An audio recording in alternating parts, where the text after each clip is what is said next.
ما در جمهوری اسلامی این روز را روز عید قرار دادیم، روز وحدت قرار دادیم. این هفته را یک هفته جشنی قرار دادیم، اسمش هم گذاشتیم هفته وحدت. کار خوبی بود، اما بایستی تحقق پیدا کنه. باید بریم به سمت عملی شدن این. حالا وحدت یعنی چه؟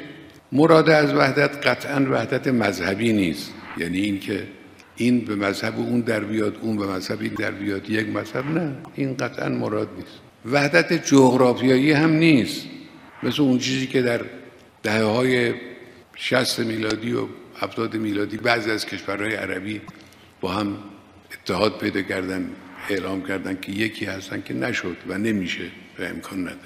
مراد اینم نیست. مراد از وحدت در حفظ منافع امت اسلامی است. اول تشخیص بدیم منافع امت اسلامی کجاست، در چیست، بعد در این زمینه ملت ها با هم توافق کنند. دولت ها هم اگر چنانچه انشالله به این راه هدایت بشن، خدا دلهاشون رو به این سمت بکشانه، در جهت منافع امت اسلامی اینا توافق کنن، ببینن امت اسلامی امروز به چی احتیاج داره، با کی باید دشمنی کرد، با کی بایستی چجوری دشمنی کرد، با کی باید دوستی کرد و چجوری دوستی کرد.